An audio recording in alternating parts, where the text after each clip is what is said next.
जोहार दोस्तों, सभी झारखंड वासियों का स्वागत है आपके अपने दास ग्रुप एजुकेशन में। मेरा नाम है कुंदन और आज हम लेकर आए हैं कक्षा जो कि है 8वीं का, जो आप लोग का 8 दिसंबर को होने वाला है। ठीक है, जो आपका 8 दिसंबर को होने वाला है मंथली टेस्ट, उसमें जो कि मोस्ट इंपॉर्टेंट प्रश्न लेकर आ चुका है आप लोग का साइंस का। ठीक है, चलिए फटाफट वीडियो को स्टार्ट करते हैं। और वीडियो को स्टार्ट करने से पहले हमारे यूट्यूब चैनल में जो नए हो जल्दी से वीडियो को लाइक करना और चैनल को सब्सक्राइब कर देना, ताकि ऐसे और महत्वपूर्ण प्रश्न आप लोग को मिलता रहे।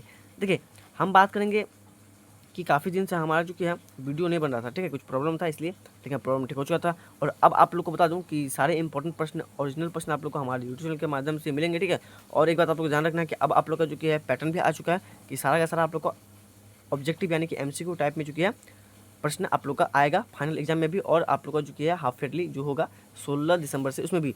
तो इसलिए हमारे यूट्यूब चैनल को सब्सक्राइब कर लो, बहुत ही जो कि है सहायता यहाँ से आप लोग को मिलेगी, जैसे कक्षा 7वीं में आप लोग को देखने को मिली थी।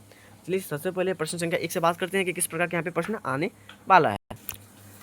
पहला प्रश्न आप लोग का यहाँ पे है कि ढलान वाले सतहों पर घर्षण बल हो जाता है, तो हो जाता है, क्या हो जाता है? अधिक, कम, समाप्त, कोई प्रभाव नहीं पड़ता। तो देखिए, जो ढलान वाली जगह होती है कुछ इस प्रकार के ढलान वाली जगह है। ठीक है, यहाँ देखिए नीचे जगह है, तो जब ये ढलान जगह यहाँ पे जो घर्षण बल है वो एकदम नीचे हो जाएगा, कोई काम ही नहीं करेगा, एकदम कम हो जाएगा, क्योंकि ये ढलान वाली जगह पे आप कोई वस्तु को रखोगे तो ऑटोमेटिक नीचे आ जाएगा। ठीक है, ऑटोमेटिक नीचे आ जाएगा। कोई भी वस्तु या फिर कोई भी सामान जब आप किसी जगह पर रहते हो तो वो उस जगह से एकदम नीचे आ जाता है, या फिर उसका कोई प्रभाव ही नहीं पड़ता है, तो वहाँ पे घर्षण एकदम कम होता है। ठीक है, तो इसका ऑप्शन नंबर जो किया बी हो जाएगा राइट उत्तर। ठीक है, एकदम प्रैक्टिकल के साथ हम लोग समझेंगे। नेक्स्ट प्रश्न यहाँ पे देखिए आप लोग का है कि तरल पदार्थों के कारण उत्पन्न, ठीक है, घर्षण बल को, जो घर्षण होता है को क्या कहते हैं? तो देखिए तरल, यहाँ पे देखिए तरल पदार्थ के कारण उत्पन्न होता है। ठीक है, तो ऑप्शन यहाँ पे है तरल घर्षण। ठीक है, उसका देखिए लैटिनिक घर्षण, ठीक है, सर्पिक घर्षण या स्थैनिक घर्षण। तो इसमें देखिए प्रश्न संख्या जो दूसरा है, इसमें आप लोग को बताया गया है नाम कि तरल पदार्थों के कारण, तो ऑप्शन ऑब्वियसली बात है कि तरल पदार्थ यानी कि तरल घर्षण हो जाएगा, ऑप्शन नंबर पहला इसका राइट उत्तर हो जाएगा। नेक्स्ट प्रश्न की तरफ बात करते हैं, प्रश्न संख्या तीसरा में। तो प्रश्न संख्या तीसरा यहाँ पे आप लोग का है कि किस घर्षण की अपेक्षा सर्पिक घर्षण कम होता है? तो किस घर्षण की अपेक्षा सर्पिक घर्षण जो कम होता है? ठीक है, तो देखो यहाँ पे आप लोग का ऑप्शन है स्थैतिक घर्षण, ठीक है, लैटिनिक घर्षण, दोनों में से कोई नहीं। तो इसमें देखिए प्रश्न संख्या तीसरा जो है, यहाँ पे जो स्थैतिक घर्षण है, ठीक है, यह घर्षण जो है अपेक्षा सर्पिक घर्षण कम होता है। ठीक है, सबसे ज़्यादा होता है आप लोग का लैटिनिक घर्षण, उसके बाद आप लोग का स्थैतिक घर्षण और फिर सर्पिक घर्षण। ये आप लोग को याद रखना है, ये प्रश्न पूछा जा सकता है। ठीक है, पहले आप लोग का सबसे ज़्यादा आता है लैटिनिक घर्षण में, उसके बाद आता है आप लोग का जो कि है यहाँ पे स्थैतिक घर्षण, उसके बाद सर्पिक घर्षण जो तीसरे नंबर पे आता है। तो इस प्रकार का जो कि यहाँ पे हो सकता है। नेक्स्ट आप लोग का यहाँ पे है प्रश्न संख्या चौथा। प्रश्न संख्या चौथा यहाँ पे है तरल जैसे हवा या जल में गति करने वाली वस्तु को उचित आकार देकर घर्षण बल डैश किया जा सकता है। देखिए, जब तरल, कोई भी तरल वस्तु की बात करते हैं, या तो वो हवा हो या फिर जल, हवा या जल में हम लोग गति को जो किया करने वाली वस्तु होती हैं, बहुत सारी वस्तुएं, तो उनको जो किया उचित आकार देकर उनका घर्षण क्या किया जा सकता है? घर्षण बल को अधिक किया जा सकता है, कम किया जा सकता है, या फिर समाप्त किया जा सकता है। तो प्रश्न संख्या जो 4 है उसका आप लोग का ऑप्शन हो जाएगा बी, कम किया जा सकता है। देखो, जैसे कोई भी वस्तु, जैसे जल में हम देखते हैं कि जल में कोई भी नाव जो कि है तैरती है। ठीक है, तो उसमें हम जब आकार बना देते हैं, नाव में कुछ इस प्रकार का आकार दे देते हैं, तो उसका जो कि घर्षण कम हो जाता है, इसका वो सीधा चलती है। ठीक है, तो इस प्रकार हम लोग समझ सकते हैं प्रैक्टिकल के, तो कम हो जाता है। नेक्स्ट प्रश्न की तरफ बात करते हैं, प्रश्न संख्या 5 आप लोग का यहाँ पे है कि किस आकृति की वस्तु पर तरल घर्षण कम हो जाता है?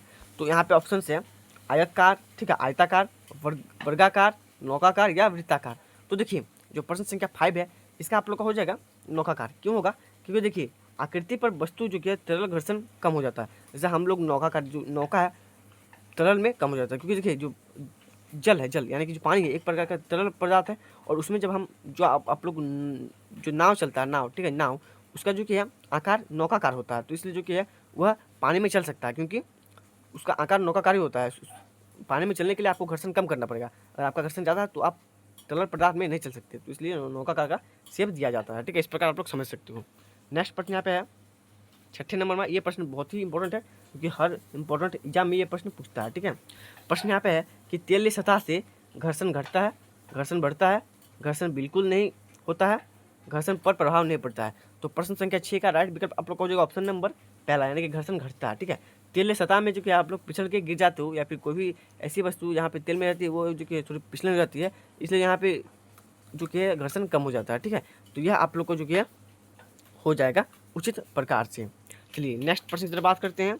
नेक्स्ट प्रश्न आप लोग का 7वां नंबर का प्रश्न यहाँ पे है कि बर्फ़ पर चलने पर आप फिसल जाएंगे क्योंकि बर्फ़ की सतह का घर्षण अधिक होता है, कम होता है, शून्य होता है, इनमें से कोई नहीं। तो देखो मैंने अभी आपसे कहा कि कोई भी ऐसी सतह जहाँ पे आप नहीं चल पाओ, फिसल जाओ, वहाँ पे घर्षण कितना होगा। ठीक है, वहाँ पे जो है घर्षण क्या होगा वो जस्ट मैंने अभी आपको बताया। तो इसका आंसर मुझे नीचे कमेंट में देना। ठीक है, नीचे कमेंट में देना इसका आंसर।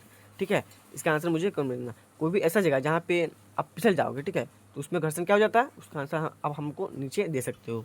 नेक्स्ट प्रश्न यहाँ पे है 8वां नंबर में कि घर्षण हमेशा हानिकारक है, लाभदायक है, ना हानिकारक और ना लाभदायक, कुछ मामलों में हानिकारक तथा कुछ मामलों में लाभदायक होता है। तो प्रश्न संख्या 8वां का ऑप्शन नंबर डी हो जाएगा। ठीक है, कुछ मामलों में जो कि हानिकारक भी हो सकता है, लेकिन कुछ मामलों में बहुत ही लाभदायक है। जैसे लाभदायक के लिए हम जो कि है घर्षण बल का उपयोग करके जो हमारी गेट जो होती हैं घर के गेट, उनको जो कि हम लोग ठीक कर सकते हैं, क्योंकि उसमें जंग लग जाने के कारण जो कि है वह नहीं चलती है। लेकिन जैसे उसमें आप लोग तेल का प्रयोग करोगे या फिर गीजर का, तो उसमें जो कि है वह ठीक हो जाती है। ठीक है, लेकिन कुछ मामलों में कहीं पे अगर तेल गिरा हुआ है, वहाँ पे अगर आप चलोगे तो आप फिसल के गिर जाओगे, तेल जो कि आप लोग का कह सकते हो कि ये हानिकारक हो सकता है। चलिए नेक्स्ट प्रश्न की तरफ बढ़ते हैं। 9 नंबर का हम लोग का अंतिम प्रश्न की तरफ बढ़ते हैं। ठीक है, क्योंकि आप लोग को 5 ही प्रश्न देंगे, तो इसमें हम लोग को 9-10 प्रश्न देखेंगे MCQ में। यहाँ पे देखिए प्रश्न आप लोग का कि बॉल वायरिंग के उपयोग से घर्षण बढ़ता है, घर्षण घटता है, कोई प्रयोग नहीं होता, कभी बढ़ता है, कभी घटता है। तो इसका जो कि है उत्तर आप लोग का हो जाएगा क्वेश्चन नंबर 9 का ऑप्शन नंबर बी। ठीक है, घर्षण घटता है। क्यों घटता है? क्योंकि वो भी जो कि एक फिसलन जैसी बन जाती है। ठीक है, इसलिए इसका घर्षण घटता है। तो आई होप आशा करता हूँ ये वीडियो जो कि आप लोग को अच्छा लगा होगा। ऐसे और मज़ेदार वीडियो के लिए हमारे यूट्यूब चैनल को सब्सक्राइब करना ना भूलें। ठीक है, और भी आप लोग को मज़ेदार वीडियो आप लोग को आप देखने को मिलेगा। ठीक है, तो फटाफट से यूट्यूब चैनल को सब्सक्राइब कर दें और इस वीडियो को शेयर कर दिया अपने दोस्तों तक। मिलते हैं नेक्स्ट वीडियो में, तब तक के लिए जय हिंद, जय भारत।